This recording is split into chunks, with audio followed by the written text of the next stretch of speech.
मेरा नाम मनोज है। मैं सीतापुर का रहने वाला हूँ। ये घटना 2009 की है। मधु चाची अपना सारा काम निपटा के ही सोने जाती थी। रात में खाना बनाने के बाद वो देर रात तक बर्तन मांज के सोने जाती थी। देर रात बर्तन मांज के साफ सफाई करके सोने जाती थी। हमारा गांव काफ़ी ज़्यादा पुराना था, ठीक से डेवलपमेंट भी नहीं हुआ था। हमारे गांव में करीबन 200 घर थे। 200 घर में केवल 6 नल कुएं के पास बने हुए थे। सरकार ने कई नलों को तो कई सालों से सर्विस भी नहीं कराया था। मधु चाची उन्हीं नल में से एक नल पे रात को बर्तन धो रही थी। वो नल हमारे ठीक घर के सामने था, तो हमें पानी लेने में काफ़ी ज़्यादा आसानी होती थी। हमारे गांव में ढेर सारे बड़े बड़े बर्तन होते थे। मेरा परिवार भी काफ़ी ज़्यादा बड़ा था। बड़ी बड़ी पटरियाँ, बड़ी बड़ी कढ़ाई, कुकर का तो ज़माना भी नहीं था हमारे टाइम में। बर्तन को अच्छे से मांजने के लिए मधु चाची चावल का भूसी का उपयोग करती थी, जिससे बर्तन बहुत अच्छे से मंजते थे और साफ सफाई भी बहुत अच्छी हो जाती थी। वो घर में लेडीज़ में सबसे छोटी थी और इसलिए वो सारा काम ख़त्म करके ही सोने जाती थी, ताकि दिन में उनको ज़्यादा काम ना करना पड़े। मधु चाची की अक्सर तबीयत खराब रहती थी। मेरे चाचा और मेरे घर वाले उनसे बोलते थे कि ज़्यादा काम ना करे, थोड़ा आराम भी कर लिया करे, लेकिन वो बात ही नहीं सुनती थी। अपनी दवाइयाँ भी समय से नहीं खाती थी। बस सबसे ऐसे ही बोला करती थी, ये तो नॉर्मल जुकाम है, बस ऐसे ही ठीक हो जाएगा। लेकिन उनकी ये बीमारी कुछ और ही थी। अंदर धीरे धीरे वो बीमारी बढ़ते चली गई। एक दिन रात के करीब 1 बजे मधु चाची अपना सारा काम खत्म करके आई और जैसे ही सोने जा रही थी, अचानक से उनके सर में बहुत तेज दर्द उठा और वो बेहोश हो गई। उनको सब कोई उठाया, लेकिन वो नहीं उठी। उस वक्त हॉस्पिटल भी हमारे गांव से काफ़ी ज़्यादा दूर में था। हमारे घर से 2 घर छोड़ के एक वैद्य जी रहते थे। उनको तुरंत बुला के लाया गया।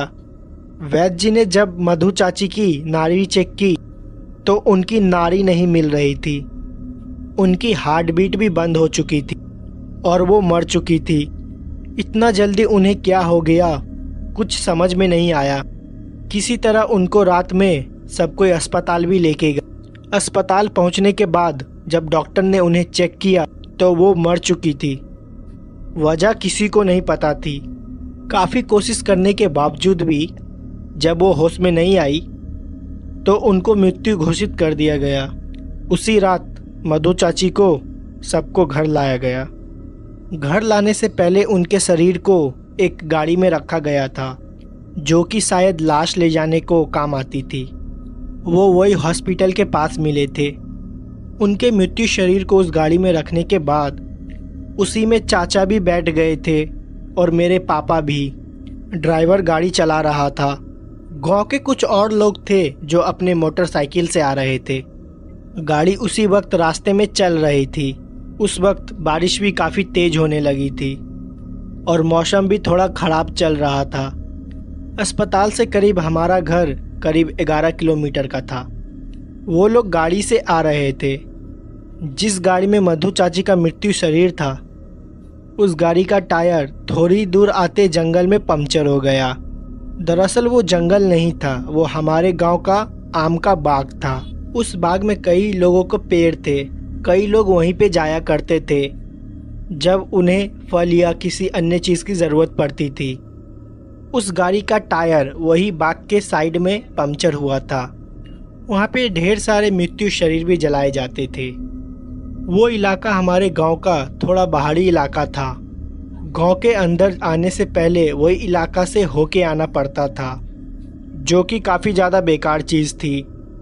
क्योंकि हमारे गांव में जब भी कोई शुभ चीज़ होती थी, किसी के यहाँ बच्चा पैदा हुआ या किसी की शादी हुई, तो उसी एरिया से होके ही आना पड़ता था।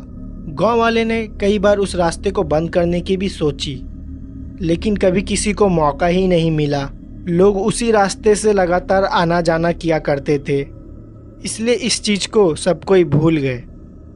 गाड़ी पंक्चर होने के बाद गाड़ी के ड्राइवर ने टायर को चेंज किया। बारिश बहुत तेज हो रही थी। उसको टायर चेंज करने में थोड़ा समय लग गया। गांव के बाकी लोग जो बाइक से आ रहे थे, वो थोड़ा पीछे ही रुक गए थे, क्योंकि बारिश बहुत ज़्यादा तेज हो रही थी। उस वक्त उस बाग में मेरे चाचा, मेरे पापा और ड्राइवर और मधु चाची की मृत्यु शरीर ही थी। किसी तरह टायर को चेंज किया। टायर चेंज करने से पहले ही पापा ने ऐसा महसूस किया गाड़ी के ऊपरी हिस्से पे कोई बैठा हुआ है। उनको कोई काली परछाई दिखाई दी, लेकिन उन्होंने इस बात पे ज़्यादा ध्यान नहीं दिया क्योंकि उस वक्त चाचा काफ़ी ज़्यादा परेशान थे, तो उन्हें संभालना ज़्यादा ज़रूरी था। उस वक्त ही गाड़ी को बारिश में हमारे घर ले जाया गया। मुझे आज भी साफ साफ याद है, मैं जग रहा था जब वो गाड़ी आई। पापा और चाचा चाची की शरीर को उतार रहे थे। मम्मी ने मुझे अंदर भेज दिया था, लेकिन तभी मम्मी ने मुझे घर भेज दिया। लेकिन मैं खिड़की से सब कुछ साफ साफ देख रहा था। उनके शरीर को उतार के ज़मीन पे रखा गया और बगल में ही तनके को सुलगा दिया गया क्योंकि बगल में धुआं रहे और आग जलती रहे। कहते हैं मृत्यु शरीर के पास हमेशा आग जलती रहना चाहिए और लोहे का भी सामान कुछ रखा रहना चाहिए, नहीं तो नकारात्मक आत्माएं शरीर के अंदर प्रवेश करने की कोशिश करती है। बारिश काफ़ी ज़्यादा तेज हो रही थी। पूरा गांव एकदम ज़्यादा शांत था। इसके वजह से तो आधा गांव अपने घर से बाहर भी निकल के नहीं आया था। चाची का शरीर बरामदे में ही रखा हुआ था। अभी भी उसमें कोई क्रिया नहीं की गई थी क्योंकि घर के कई लोगों को संदेश भेज दिया गया था। उनको भी आने में थोड़ा समय लगने वाला था। बारिश की वजह से उनको कोई साधन भी नहीं मिल रहा था। उस वक्त घर में मैं, मम्मी, पापा, चाचा और हमारे दादाजी ही थे। हम सब लोग जग रहे थे और उनका शरीर बरामदे में ही रखा हुआ था। बारिश बहुत ज़्यादा तेज हो रही थी और बादल भी बहुत गरज रहे थे। बादल की गरज और हल्के फुल्की रोशनी चाची के मृत्यु शरीर पर पड़ रही थी, जो कि पुराने डबल बेड के चादर से ढका हुआ था। एक एक करके धीरे धीरे सब कोई सोने लगे। चाचा जग रहे थे। चाचा पूरी रात चाची के बगल में ही बैठे रहे। काफ़ी ज़्यादा थकान हो रही थी उनको, जो कि उनके चेहरे पे साफ साफ झलक रही थी। पापा ने चाचा को जाके बोला कि वो थोड़ी देर आराम कर ले क्योंकि कल बहुत काम करना है। अगर वो जगते रहेंगे तो उनकी भी तबीयत खराब हो जाएगी। चाचा सो नहीं रहे थे, लेकिन पापा ने ज़बरदस्ती उनको सोने के लिए भेज दिए।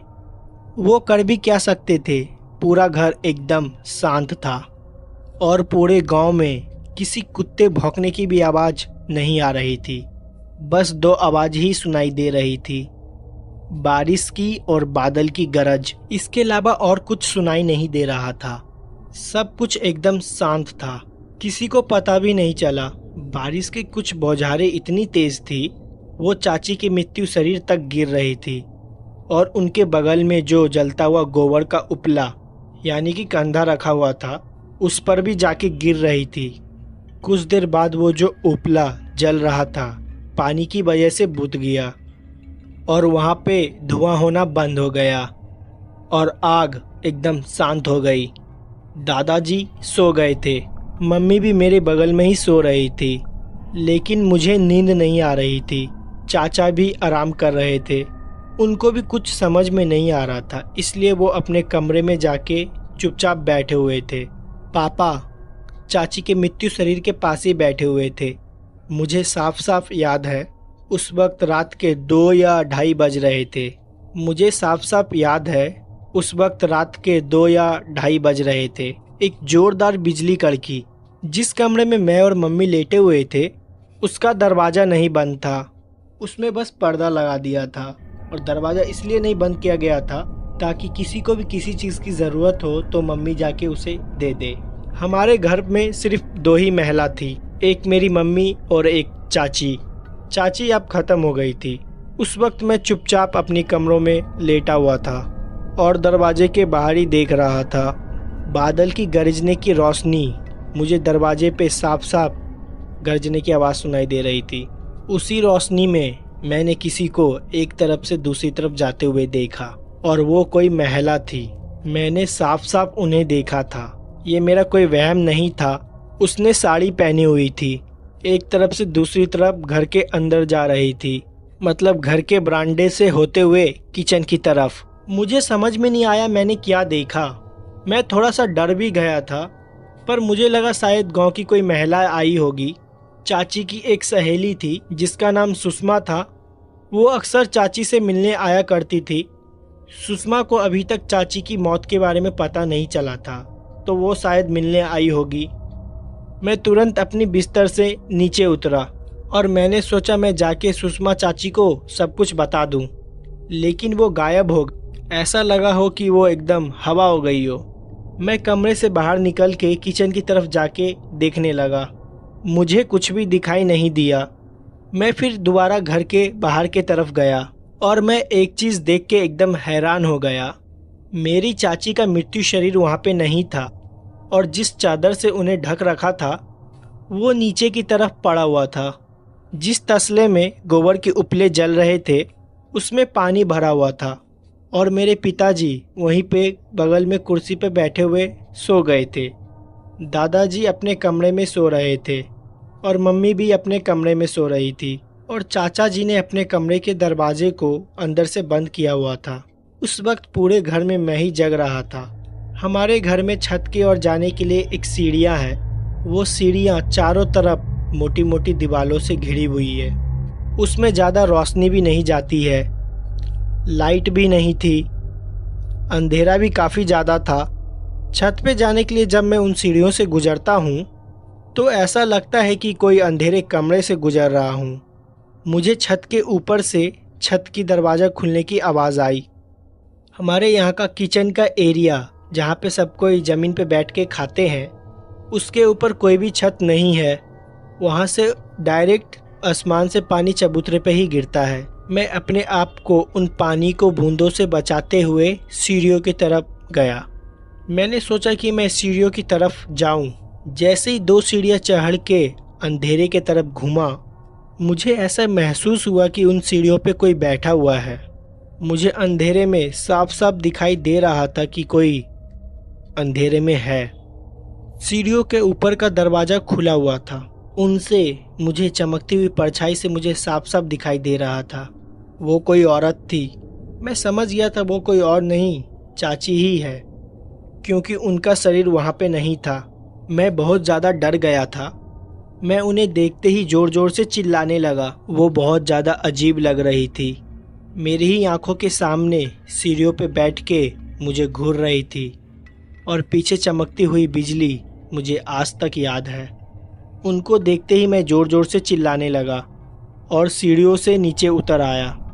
मैं किचन के सामने उसी चबूतरों से भागते हुए जा रहा था जहाँ पर पूरा पानी चबूतरे के ऊपर पड़ा हुआ था। मैं वहाँ पे फिसल गया और जाके सीधा चाचा के कमरे से लड़ा। मेरी चिल्लाने की आवाज़ सुनकर पापा सीधा उठ गए और मम्मी भी उठ गई। चाचा भी अपने कमरे से तुरंत बाहर आए। उन्होंने देखा मैं ज़मीन पे गिरा हुआ हूँ। पापा का जैसे ही आँख खुला, पापा ने देखा चाची का शरीर वहाँ पे नहीं है। वो सब लोग भागते हुए मेरे पास आए तो मैंने उन्हें बताया कि चाची ऊपर सीढ़ियों के पास बैठी हुई है। मैं जैसे ही सबको ये बात बताई, सब एकदम हैरान हो गए। पापा और चाचा तुरंत सीढ़ियों की तरफ भागते हुए गए। उन्हें वहाँ पे कोई भी नहीं दिखा, लेकिन सीढ़ियों के ऊपर का दरवाज़ा एकदम खुला हुआ था। दोनों लोग छत पे गए और वो देख के हैरान हो गए। चाची का शरीर छत के बीच में ही पड़ा हुआ था, बारिश में भीग रहा था और उनके पूरे कपड़े खुले हुए थे। ऐसा लग रहा था कोई उनके शरीर में घुस के ये सब हरकत कर रहा है। बाल पूरे बिखरे हुए थे, मुंह खुला हुआ था और आंखें एकदम पत्थर की हो गई थी और पलट गई थी। उस दृश्य को देख के पापा और चाचा बहुत ज़्यादा डर गए थे। उनकी हिम्मत नहीं हो रही थी कि वो लोग शरीर के पास जाए, लेकिन किसी तरह ऊपर का नाम लेते हुए वो लोग चाची के शरीर के पास गए। उन्होंने चाची का शरीर को हिलाने की कोशिश की। चाचा को लग रहा था शायद वो अभी भी जिंदा है और उठकर खड़ी हो जाएगी, लेकिन ऐसा कुछ भी नहीं हुआ। फिर चाचा और पापा उनके शरीर को उठाकर उसी जगह पर लेके आए और दोबारा आग जलाई। फिर वहीं पे सब लोग बैठे हुए थे। मम्मी ने मुझे दोबारा कमरे के अंदर भेज दिया, लेकिन मैं कमरे के अंदर नहीं रुक रहा था, इसलिए मैं दादाजी के पास जाकर सो गया। कुछ देर बाद बारिश भी बंद हो गई और सुबह के 4 बज गए थे। गांव में सब कोई जल्दी उठ जाते हैं और धीरे धीरे पूरे गांव को पता चल गया कि चाची अब नहीं रही है। घर के सामने भीड़ लगना चालू हो गई। फिर चाची का अंतिम क्रियाक्रम भी किया गया और रात को जो ये घटना हम लोग के साथ घटी थी, इसको लेके चाचा और पापा ने किसी को कुछ नहीं बताया। वापस आके दोबारा रात को उसी तरह हम लोग सब एक साथ बैठे हुए थे और आपस में बात कर रहे थे, जो भी कल हम लोग के साथ घटा वो आखिर हुआ क्यों और आगे ऐसी कोई अजीब सी घटना ना घटे, इसका उपाय भी ढूंढने लगे। पापा ने सबको ये बताया उस रात जब जंगल में गाड़ी खराब हो गई थी तो उनको एक अजीब सी परछाई भी गाड़ी के ऊपर नजर आई थी। हो सकता है कि वो कोई आत्मा हो या कोई भूत प्रेत हो, जो कि हो सकता है कि चाची के मृत्यु शरीर के अंदर घुस गया हो और उसने अपनी जगह बना ली हो। सब लोग ने यही अनुमान लगाया था कि उस रास्ते से हम लोग को कोई भी मृत्यु शरीर लेके नहीं आना चाहिए था और वही हुआ भी, जिसका डर था। खैर, फिर चाची के शरीर को वहीं पे जलाया गया जहाँ पर वो गाड़ी खराब हुई थी। हो सकता है वो आत्मा वहीं पे चाची के शरीर से बाहर निकल के चली गई हो। 13 दिन के बाद घर में पूजा पाठ हुई और पूरे घर को दोबारा शुद्ध किया गया। ऐसी फिर कोई भी घटना हमारे घर में दोबारा नहीं घटी, लेकिन उस दिन से दोबारा मुझे अपने ही घर में डर लगने लगा। फिर जब मैंने अपनी 12वीं पास की, फिर मैं पढ़ाई के लिए अपने शहर आ गया और ये जो घटना हमारे घर में घटी थी, वो रात मैं अपने जीवन में कभी भी भुला नहीं पाऊंगा। मेरा नाम पवन है और मेरी उम्र करीब 30 साल की है। ये घटना मेरे साथ तब घटी थी, उस टाइम करीबन मेरी उम्र 9 साल की थी। मेरे पिताजी की रेलवे में सरकारी नौकरी थी, तो सरकारी नौकरी की वजह से उनको सरकारी आवाज़ भी मिला हुआ था और इतने साल पुरानी सरकारी आवाज़ की हालत तो आप लोग समझ ही रहे होंगे। वो बहुत ज़्यादा बेकार थी। पुराने मकान जिनमें ढंग से पेंट भी नहीं किया हुआ था। हमें जो घर अलॉट किया हुआ था वो एक बिल्डिंग थी।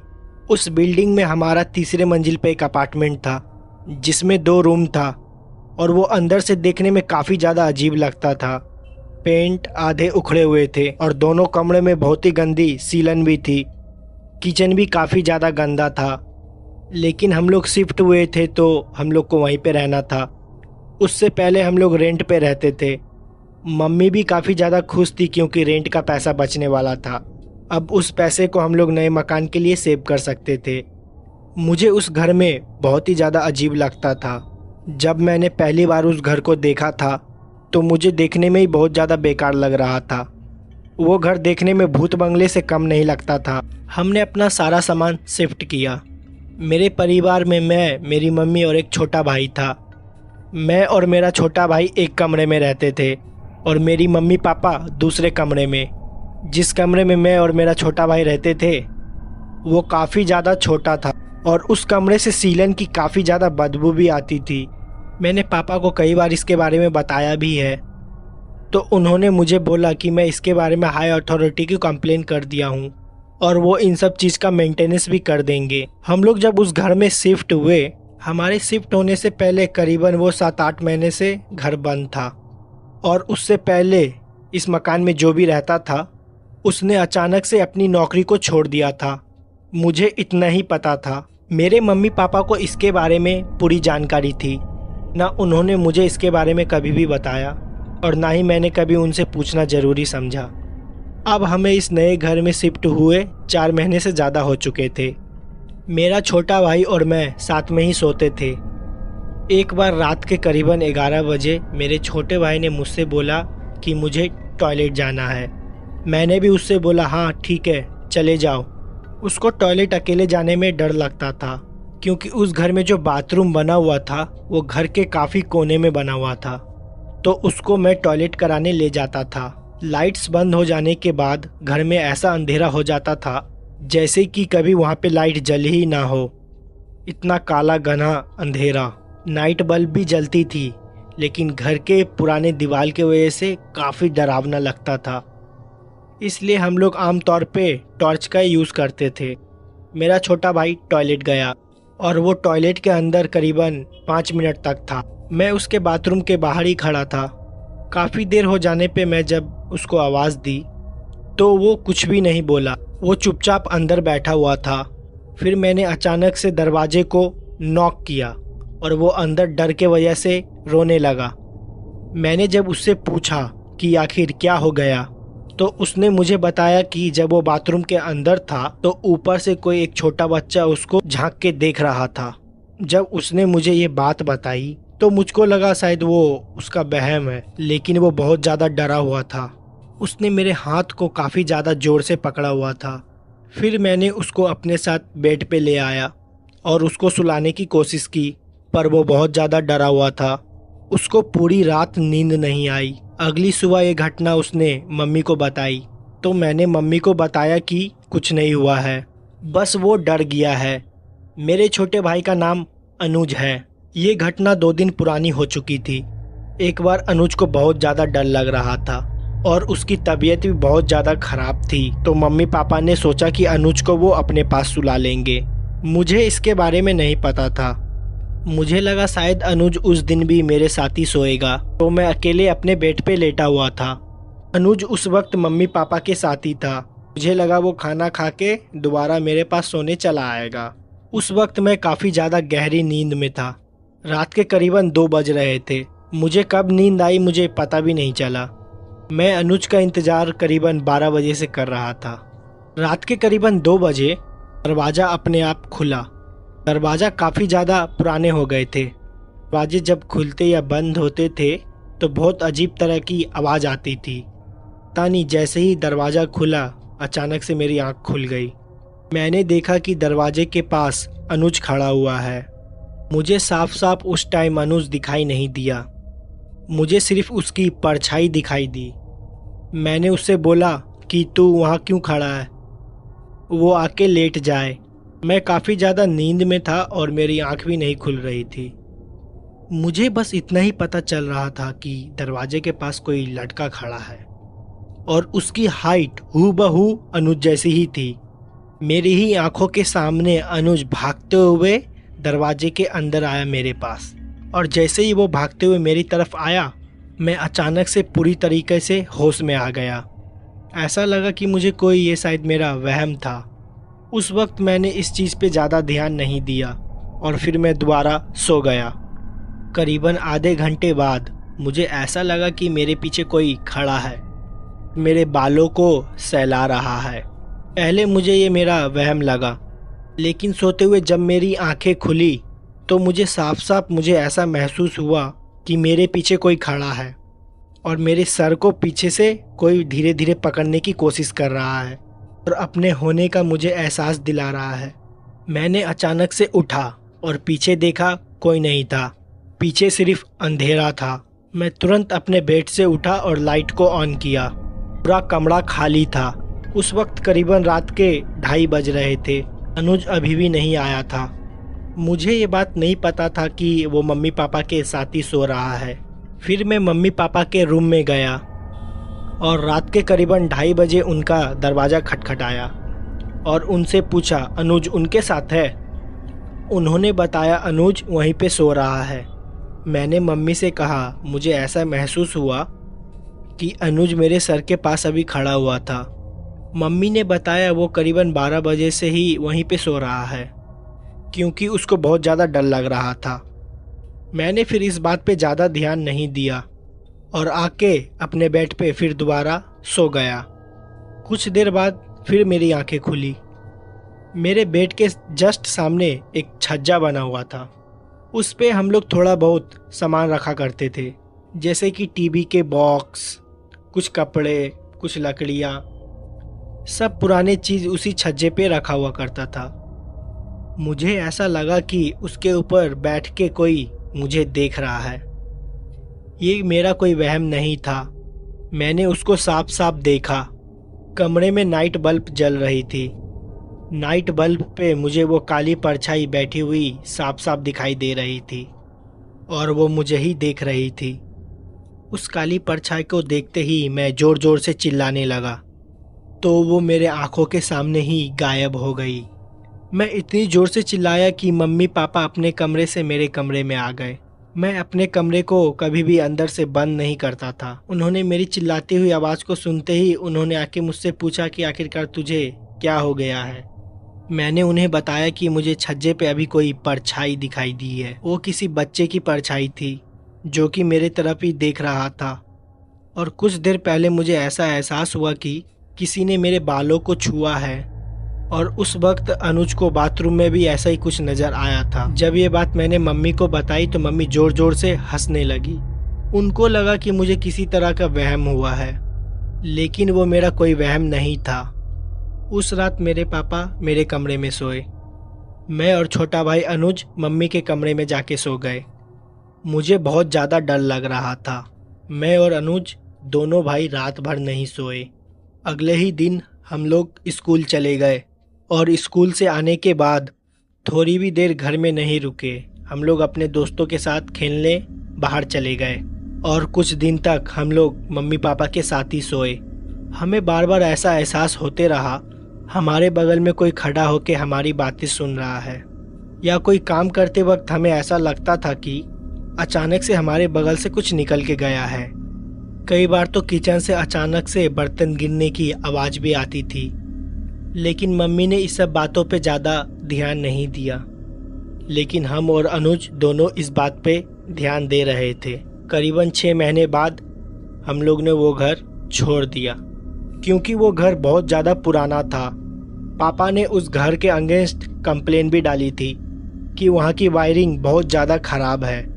कभी कभी वहाँ पे रात में अपने आप शॉर्ट सर्किट भी हो जाता था। जब वो घर हमसे छूटा, उसके कुछ ही दूर ब्लॉक्स हमें दूसरा घर मिल गया, और उस ब्लॉक में जो हमें घर मिला था और उसके पड़ोसी वही लोग थे जो हम लोग से पहले उस घर में रहते थे। उनसे जब पापा की बातचीत हुई तो पापा ने उनसे पूछा कि आप लोग वो घर क्यों छोड़ दिए थे। तो उन्होंने पापा और मम्मी को बताया उन्होंने इस घर को इसलिए छोड़ा था कि वहाँ पे उनको किसी बच्चे की आवाज़ आती थी। कोई बच्चा रात भर खेला करता था और कभी अचानक से किसी बच्चे की परछाई दिख जाती थी, और कभी कभी तो उनको ऐसा लगता था उनकी गैर मौजूदगी पे कोई बच्चा उनके घर में उछल कूद रहा हो और उसकी आवाज़ भी आती है। कई बार तो रात में उनको उस बच्चे की परछाई भी दिखाई दी जो कि टहला करती है। जब मम्मी पापा को ये चीज़ पता चली तो उनको मुझ पे विश्वास हो गया था। उनको विश्वास हो गया था कि मैंने उनको जो भी बात बताई और मैंने अनुज ने जो भी महसूस किया वो एकदम सच था। वो हमारा कोई वहम नहीं था, ना ही हम दोनों झूठ बोल रहे थे। वो घर कितना पुराना था और उस घर में वो भटकती हुई बच्चे की आत्मा, इसके बारे में मम्मी पापा को कुछ भी पता नहीं चला और ना ही हम लोग ने जानने की कोशिश की। और जब पुराने लोगों से उस घर के बारे में पूछा गया तो उनको भी इस घर के बारे में कुछ भी नहीं पता चला। अब तो धैर्य उस बिल्डिंग को तोड़ दिया गया है और नए अपार्टमेंट बन गए हैं, लेकिन हो सकता है उस बच्चे की आत्मा आज भी वहीं पे भटक रही हो। तो इस घटना में बस इतना ही। अब मैं आपको दूसरी घटना बताने वाला हूँ। मेरा नाम मनोज है, मैं सीतापुर का रहने वाला हूँ। ये घटना 2009 की है। मधु चाची अपना सारा काम निपटा के ही सोने जाती थी। रात में खाना बनाने के बाद वो देर रात तक बर्तन मांज के सोने जाती थी। देर रात बर्तन मांज के साफ सफाई करके सोने जाती थी। हमारा गांव काफ़ी ज़्यादा पुराना था, ठीक से डेवलपमेंट भी नहीं हुआ था। हमारे गांव में करीबन 200 घर थे। 200 घर में केवल 6 नल कुएं के पास बने हुए थे। सरकार ने कई नलों को तो कई सालों से सर्विस भी नहीं कराया था। मधु चाची उन्हीं नल में से एक नल पे रात को बर्तन धो रही थी। वो नल हमारे ठीक घर के सामने था, तो हमें पानी लेने में काफ़ी ज़्यादा आसानी होती थी। हमारे गांव में ढेर सारे बड़े बड़े बर्तन होते थे। मेरा परिवार भी काफ़ी ज़्यादा बड़ा था। बड़ी बड़ी पटरियाँ, बड़ी बड़ी कढ़ाई, कुकर का तो ज़माना भी नहीं था हमारे टाइम में। बर्तन को अच्छे से मांजने के लिए मधु चाची चावल का भूसी का उपयोग करती थी, जिससे बर्तन बहुत अच्छे से मंजते थे और साफ़ सफाई भी बहुत अच्छी हो जाती थी। वो घर में लेडीज़ में सबसे छोटी थी और इसलिए वो सारा काम ख़त्म करके ही सोने जाती थी। ताकि दिन में उनको ज़्यादा काम ना करना पड़े। मधु चाची की अक्सर तबीयत खराब रहती थी। मेरे चाचा और मेरे घर वाले उनसे बोलते थे कि ज़्यादा काम ना करे, थोड़ा आराम भी कर लिया करे, लेकिन वो बात ही नहीं सुनती थी। अपनी दवाइयाँ भी समय से नहीं खाती थी। बस सबसे ऐसे ही बोला करती थी, ये तो नॉर्मल जुकाम है, बस ऐसे ही ठीक हो जाएगा। लेकिन उनकी ये बीमारी कुछ और ही थी। अंदर धीरे धीरे वो बीमारी बढ़ते चली गई। एक दिन रात के करीब 1 बजे मधु चाची अपना सारा काम खत्म करके आई और जैसे ही सोने जा रही थी, अचानक से उनके सर में बहुत तेज दर्द उठा और वो बेहोश हो गई।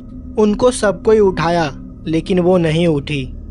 उस वक्त हॉस्पिटल भी हमारे गांव से काफ़ी ज़्यादा दूर में था। हमारे घर से 2 घर छोड़ के एक वैद्य जी रहते थे। उनको तुरंत बुला के लाया गया। वैद्य जी ने जब मधु चाची की नाड़ी चेक की तो उनकी नाड़ी नहीं मिल रही थी। उनकी हार्ट बीट भी बंद हो चुकी थी और वो मर चुकी थी। इतना जल्दी उन्हें क्या हो गया, कुछ समझ में नहीं आया। किसी तरह उनको रात में सब कोई अस्पताल भी लेके गए।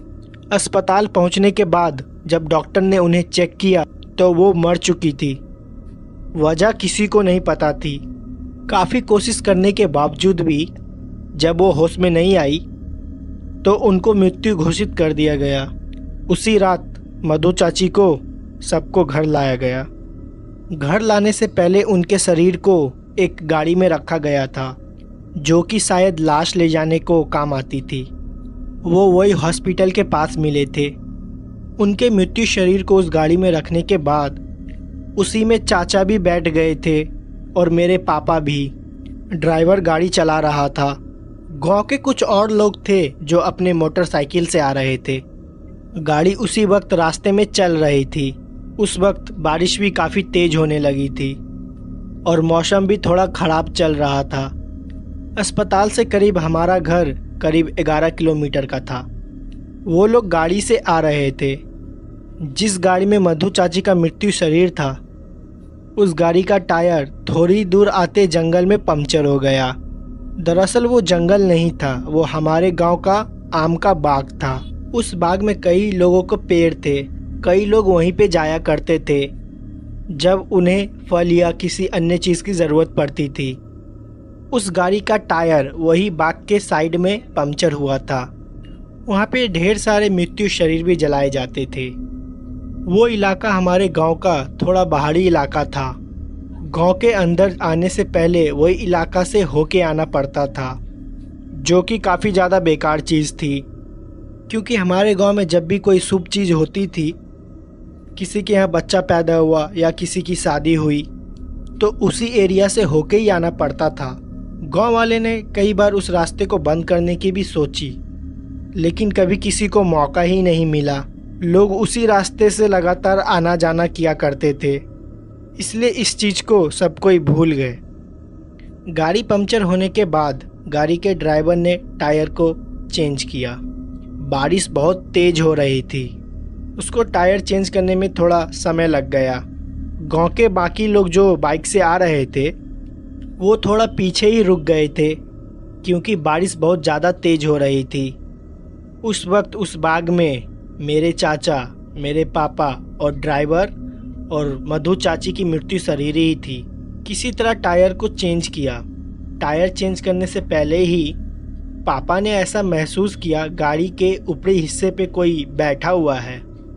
उनको कोई काली परछाई दिखाई दी, लेकिन उन्होंने इस बात पे ज़्यादा ध्यान नहीं दिया, क्योंकि उस वक्त चाचा काफ़ी ज़्यादा परेशान थे, तो उन्हें संभालना ज़्यादा ज़रूरी था। उस वक्त ही गाड़ी को बारिश में हमारे घर ले जाया गया। मुझे आज भी साफ साफ याद है, मैं जग रहा था जब वो गाड़ी आई। पापा और चाचा चाची की शरीर को उतार रहे थे। मम्मी ने मुझे अंदर भेज दिया था, लेकिन तभी मम्मी ने मुझे घर भेज दिया। लेकिन मैं खिड़की से सब कुछ साफ साफ देख रहा था। उनके शरीर को उतार के ज़मीन पे रखा गया और बगल में ही तनके को सुलगा दिया गया, क्योंकि बगल में धुआं रहे और आग जलती रहे।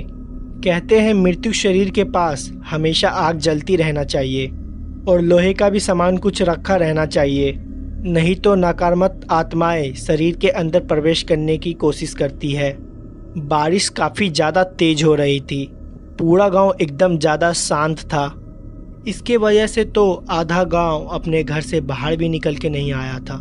चाची का शरीर बरामदे में ही रखा हुआ था। अभी भी उसमें कोई क्रिया नहीं की गई थी, क्योंकि घर के कई लोगों को संदेश भेज दिया गया था। उनको भी आने में थोड़ा समय लगने वाला था। बारिश की वजह से उनको कोई साधन भी नहीं मिल रहा था। उस वक्त घर में मैं, मम्मी, पापा, चाचा और हमारे दादाजी ही थे। हम सब लोग जग रहे थे और उनका शरीर बरामदे में ही रखा हुआ था। बारिश बहुत ज़्यादा तेज हो रही थी और बादल भी बहुत गरज रहे थे। बादल की गरज और हल्की फुल्की रोशनी चाची की मृत्यु शरीर पर पड़ रही थी, जो कि पुराने डबल बेड के चादर से ढका हुआ था। एक एक करके धीरे धीरे सब कोई सोने लगे। चाचा जग रहे थे। चाचा पूरी रात चाची के बगल में ही बैठे रहे। काफ़ी ज़्यादा थकान हो रही थी उनको, जो कि उनके चेहरे पे साफ साफ झलक रही थी। पापा ने चाचा को जाके बोला कि वो थोड़ी देर आराम कर ले, क्योंकि कल बहुत काम करना है। अगर वो जगते रहेंगे तो उनकी भी तबीयत खराब हो जाएगी। चाचा सो नहीं रहे थे, लेकिन पापा ने ज़बरदस्ती उनको सोने के लिए भेज दिए। वो कर भी क्या सकते थे। पूरा घर एकदम शांत था और पूरे गांव में किसी कुत्ते भौंकने की भी आवाज़ नहीं आ रही थी। बस दो आवाज़ ही सुनाई दे रही थी, बारिश की और बादल की गरज। इसके अलावा और कुछ सुनाई नहीं दे रहा था। सब कुछ एकदम शांत था। किसी को पता भी नहीं चला। बारिश की कुछ बौछारें इतनी तेज थी, वो चाची की मृत्यु शरीर तक गिर रही थी और उनके बगल में जो जलता हुआ गोबर का उपला यानी कि कंधा रखा हुआ था, उस पर भी जाके गिर रही थी। कुछ देर बाद वो जो उपला जल रहा था, पानी की वजह से बुझ गया और वहाँ पे धुआं होना बंद हो गया और आग एकदम शांत हो गई। दादाजी सो गए थे। मम्मी भी मेरे बगल में ही सो रही थी, लेकिन मुझे नींद नहीं आ रही थी। चाचा भी आराम कर रहे थे। उनको भी कुछ समझ में नहीं आ रहा था, इसलिए वो अपने कमरे में जाके चुपचाप बैठे हुए थे। पापा चाची के मृत्यु शरीर के पास ही बैठे हुए थे।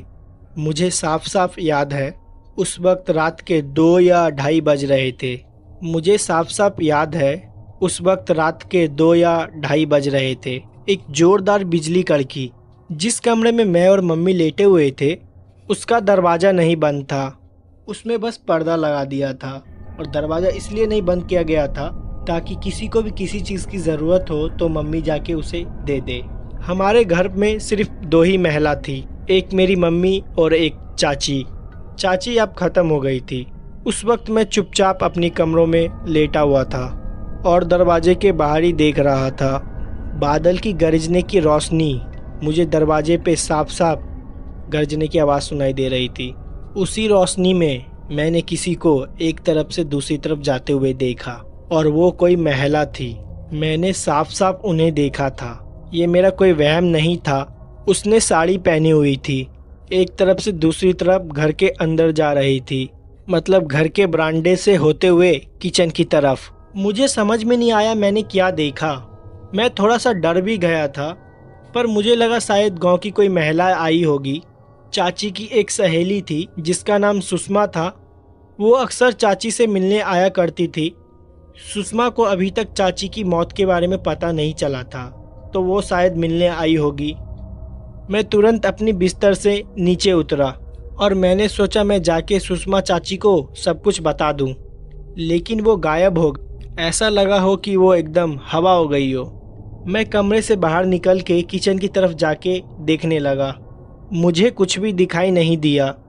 मैं फिर दोबारा घर के बाहर के तरफ गया और मैं एक चीज़ देख के एकदम हैरान हो गया। मेरी चाची का मृत्यु शरीर वहाँ पे नहीं था और जिस चादर से उन्हें ढक रखा था वो नीचे की तरफ पड़ा हुआ था। जिस तसले में गोबर के उपले जल रहे थे उसमें पानी भरा हुआ था और मेरे पिताजी वहीं पे बगल में कुर्सी पे बैठे हुए सो गए थे। दादाजी अपने कमरे में सो रहे थे और मम्मी भी अपने कमरे में सो रही थी और चाचा जी ने अपने कमरे के दरवाजे को अंदर से बंद किया हुआ था। उस वक्त पूरे घर में मैं ही जग रहा था। हमारे घर में छत की ओर जाने के लिए एक सीढ़ियाँ हैं। वो सीढ़ियाँ चारों तरफ मोटी मोटी दीवारों से घिरी हुई है। उसमें ज़्यादा रोशनी भी नहीं जाती है, लाइट भी नहीं थी, अंधेरा भी काफ़ी ज़्यादा था। छत पे जाने के लिए जब मैं उन सीढ़ियों से गुजरता हूँ तो ऐसा लगता है कि कोई अंधेरे कमरे से गुजर रहा हूँ। मुझे छत के ऊपर से छत की दरवाज़ा खुलने की आवाज़ आई। हमारे यहाँ का किचन का एरिया जहाँ पे सब कोई ज़मीन पे बैठ के खाते हैं, उसके ऊपर कोई भी छत नहीं है। वहाँ से डायरेक्ट आसमान से पानी चबूतरे पे ही गिरता है। मैं अपने आप को उन पानी को बूंदों से बचाते हुए सीढ़ियों की तरफ गया। मैंने सोचा कि मैं सीढ़ियों की तरफ जाऊं। जैसे ही 2 सीढ़ियाँ चढ़ के अंधेरे की तरफ घूमा, मुझे ऐसा महसूस हुआ कि उन सीढ़ियों पे कोई बैठा हुआ है। मुझे अंधेरे में साफ साफ दिखाई दे रहा था कि कोई अंधेरे में है। सीढ़ियों के ऊपर का दरवाज़ा खुला हुआ था। उनसे मुझे चमकती हुई परछाई से मुझे साफ साफ दिखाई दे रहा था। वो कोई औरत थी। मैं समझ गया था वो कोई और नहीं, चाची ही है, क्योंकि उनका शरीर वहाँ पे नहीं था। मैं बहुत ज़्यादा डर गया था। मैं उन्हें देखते ही ज़ोर ज़ोर से चिल्लाने लगा। वो बहुत ज़्यादा अजीब लग रही थी। मेरी ही आंखों के सामने सीढ़ियों पे बैठ के मुझे घूर रही थी और पीछे चमकती हुई बिजली मुझे आज तक याद है। उनको देखते ही मैं ज़ोर ज़ोर से चिल्लाने लगा और सीढ़ियों से नीचे उतर आया। मैं किचन के सामने उसी चबूतरों से भागते हुए जा रहा था जहाँ पर पूरा पानी चबूतरे के ऊपर पड़ा हुआ था। मैं वहाँ पे फिसल गया और जाके सीधा चाचा के कमरे से लड़ा। मेरी चिल्लाने की आवाज़ सुनकर पापा सीधा उठ गए और मम्मी भी उठ गई। चाचा भी अपने कमरे से तुरंत बाहर आए। उन्होंने देखा मैं ज़मीन पे गिरा हुआ हूँ। पापा का जैसे ही आँख खुला, पापा ने देखा चाची का शरीर वहाँ पे नहीं है। वो सब लोग भागते हुए मेरे पास आए तो मैंने उन्हें बताया कि चाची ऊपर सीढ़ियों के पास बैठी हुई है। मैं जैसे ही सबको ये बात बताई, सब एकदम हैरान हो गए। पापा और चाचा तुरंत सीढ़ियों की तरफ भागते हुए गए। उन्हें वहाँ पे कोई भी नहीं दिखा, लेकिन सीढ़ियों के ऊपर का दरवाज़ा एकदम खुला हुआ था। दोनों लोग छत पे गए और वो देख के हैरान हो गए। चाची का शरीर छत के बीच में ही पड़ा हुआ था, बारिश में भीग रहा था और उनके पूरे कपड़े खुले हुए थे। ऐसा लग रहा था कोई उनके शरीर में घुस के ये सब हरकत कर रहा है। बाल पूरे बिखरे हुए थे, मुंह खुला हुआ था और आंखें एकदम पत्थर की हो गई थी और पलट गई थी। उस दृश्य को देख के पापा और चाचा बहुत ज़्यादा डर गए थे। उनकी हिम्मत नहीं हो रही थी कि वो लोग शरीर के पास जाए, लेकिन किसी तरह ऊपर का नाम लेते हुए वो लोग चाची के शरीर के पास गए। उन्होंने चाची का शरीर को हिलाने की कोशिश की। चाचा को लग रहा था शायद वो अभी भी जिंदा है और उठकर खड़ी हो जाएगी, लेकिन ऐसा कुछ भी नहीं हुआ। फिर चाचा और पापा उनके शरीर को उठाकर उसी जगह पर लेके आए और दोबारा आग जलाई। फिर वहीं पे सब लोग बैठे हुए थे। मम्मी ने मुझे दोबारा कमरे के अंदर भेज दिया, लेकिन मैं कमरे के अंदर नहीं रुक रहा था, इसलिए मैं दादाजी के पास जाकर सो गया। कुछ देर बाद बारिश भी बंद हो गई और सुबह के 4 बज गए थे। गांव में सब कोई जल्दी उठ जाते हैं और धीरे धीरे पूरे गांव को पता चल गया कि चाची अब नहीं रही है। घर के सामने भीड़ लगना चालू हो गई। फिर चाची का अंतिम क्रियाक्रम भी किया गया और रात को जो ये घटना हम लोग के साथ घटी थी, इसको लेके चाचा और पापा ने किसी को कुछ नहीं बताया। वापस आके दोबारा रात को उसी तरह हम लोग सब एक साथ बैठे हुए थे और आपस में बात कर रहे थे जो भी कल हम लोग के साथ घटा वो आखिर हुआ क्यों, और आगे ऐसी कोई अजीब सी घटना ना घटे इसका उपाय भी ढूंढने लगे। पापा ने सबको ये बताया उस रात जब जंगल में गाड़ी खराब हो गई थी तो उनको एक अजीब सी परछाई भी गाड़ी के ऊपर नजर आई थी। हो सकता है कि वो कोई आत्मा हो या कोई भूत प्रेत हो, जो कि हो सकता है कि चाची के मृत्यु शरीर के अंदर घुस गया हो और उसने अपनी जगह बना ली हो। सब लोग ने यही अनुमान लगाया था कि उस रास्ते से हम लोग को कोई भी मृत्यु शरीर लेके नहीं आना चाहिए था, और वही हुआ भी जिसका डर था। खैर, फिर चाची के शरीर को वहीं पे जलाया गया जहाँ पर वो गाड़ी खराब हुई थी। हो सकता है वो आत्मा वहीं पे चाची के शरीर से बाहर निकल के चली गई हो। 13 दिन के बाद घर में पूजा पाठ हुई और पूरे घर को दोबारा शुद्ध किया गया। ऐसी फिर कोई भी घटना हमारे घर में दोबारा नहीं घटी, लेकिन उस दिन से दोबारा मुझे अपने ही घर में डर लगने लगा। फिर जब मैंने अपनी 12वीं पास की, फिर मैं पढ़ाई के लिए अपने शहर आ गया, और ये जो घटना हमारे घर में घटी थी, वो रात मैं अपने जीवन में कभी भी भुला नहीं पाऊंगा। मेरा नाम पवन है और मेरी उम्र करीब 30 साल की है। ये घटना मेरे साथ तब घटी थी, उस टाइम करीबन मेरी उम्र 9 साल की थी। मेरे पिताजी की रेलवे में सरकारी नौकरी थी, तो सरकारी नौकरी की वजह से उनको सरकारी आवाज़ भी मिला हुआ था, और इतने साल पुरानी सरकारी आवाज़ की हालत तो आप लोग समझ ही रहे होंगे। वो बहुत ज़्यादा बेकार थी। पुराने मकान जिनमें ढंग से पेंट भी नहीं किया हुआ था। हमें जो घर अलॉट किया हुआ था वो एक बिल्डिंग थी। उस बिल्डिंग में हमारा तीसरे मंजिल पे एक अपार्टमेंट था जिसमें 2 रूम था, और वो अंदर से देखने में काफ़ी ज़्यादा अजीब लगता था। पेंट आधे उखड़े हुए थे और दोनों कमरे में बहुत ही गंदी सीलन भी थी।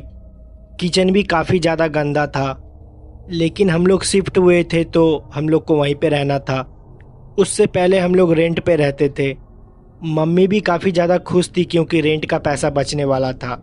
अब उस पैसे को हम लोग नए मकान के लिए सेव कर सकते थे। मुझे उस घर में बहुत ही ज़्यादा अजीब लगता था। जब मैंने पहली बार उस घर को देखा था तो मुझे देखने में ही बहुत ज़्यादा बेकार लग रहा था। वो घर देखने में भूत बंगले से कम नहीं लगता था। हमने अपना सारा सामान शिफ्ट किया। मेरे परिवार में मैं, मेरी मम्मी और एक छोटा भाई था। मैं और मेरा छोटा भाई एक कमरे में रहते थे और मेरी मम्मी पापा दूसरे कमरे में। जिस कमरे में मैं और मेरा छोटा भाई रहते थे वो काफ़ी ज़्यादा छोटा था और उस कमरे से सीलन की काफ़ी ज़्यादा बदबू भी आती थी।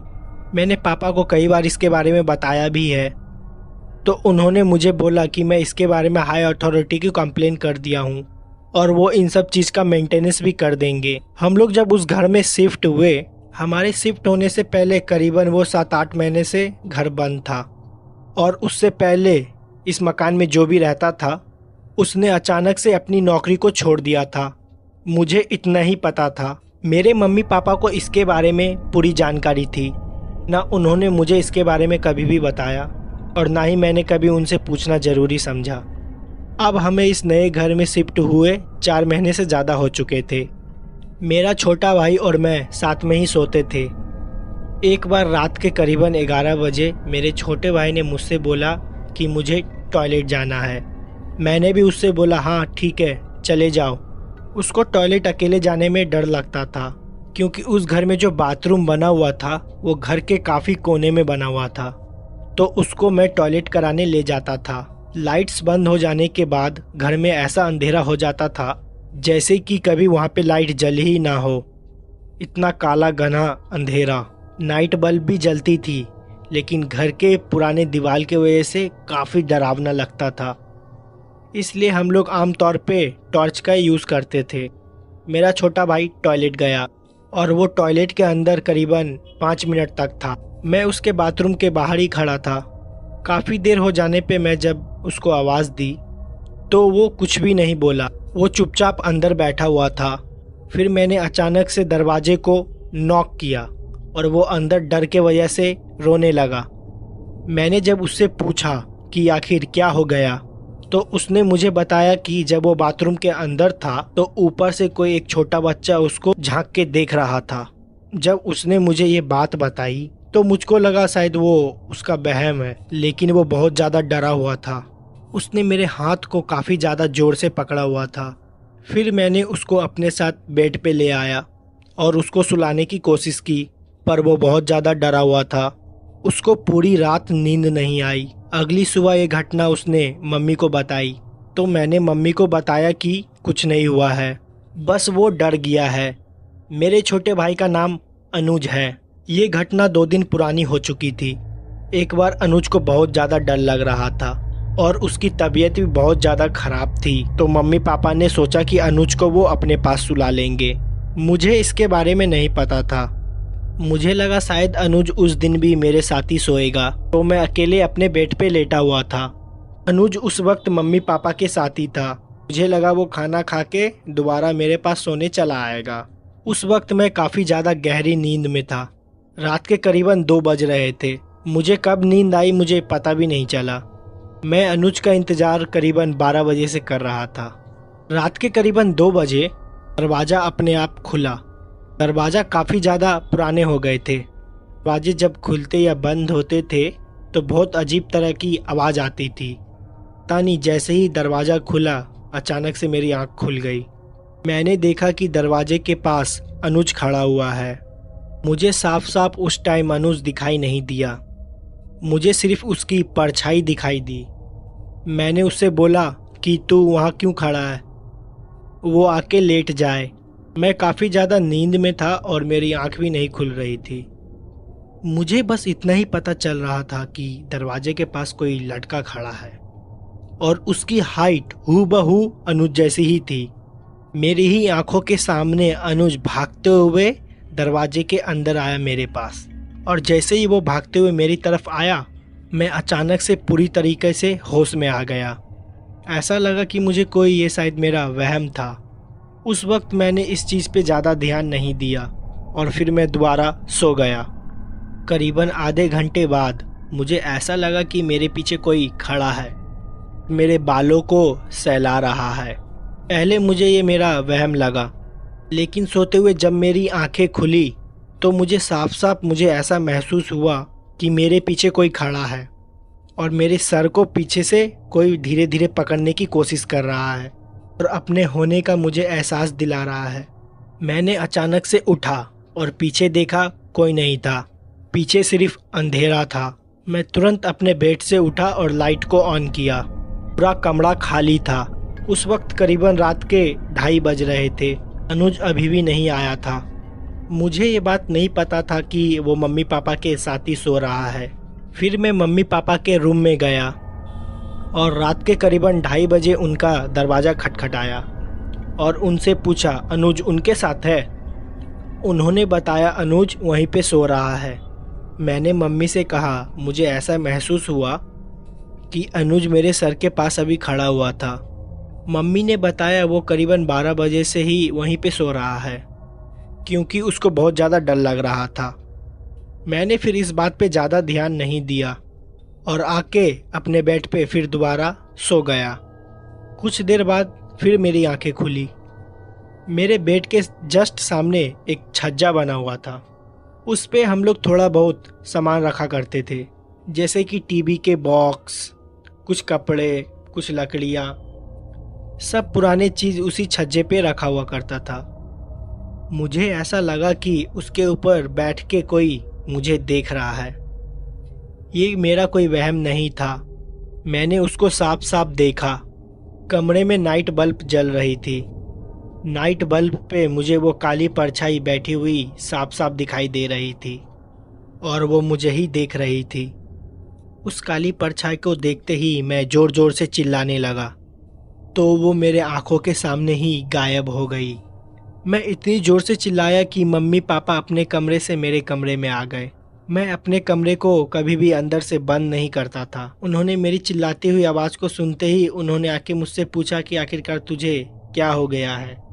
मैंने उन्हें बताया कि मुझे छज्जे पे अभी कोई परछाई दिखाई दी है। वो किसी बच्चे की परछाई थी जो कि मेरे तरफ ही देख रहा था और कुछ देर पहले मुझे ऐसा एहसास हुआ कि किसी ने मेरे बालों को छुआ है।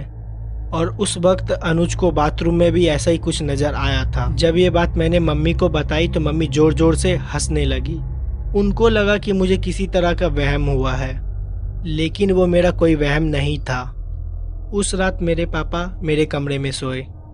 मैं और छोटा भाई अनुज मम्मी के कमरे में जाके सो गए। मुझे बहुत ज़्यादा डर लग रहा था। मैं और अनुज दोनों भाई रात भर नहीं सोए।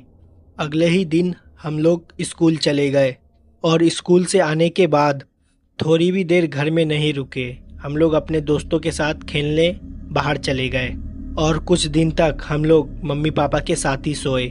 हमें बार बार ऐसा एहसास होते रहा हमारे बगल में कोई खड़ा होकर हमारी बातें सुन रहा है, या कोई काम करते वक्त हमें ऐसा लगता था कि अचानक से हमारे बगल से कुछ निकल के गया है।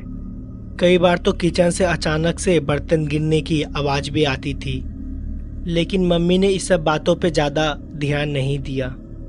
लेकिन हम और अनुज दोनों इस बात पे ध्यान दे रहे थे।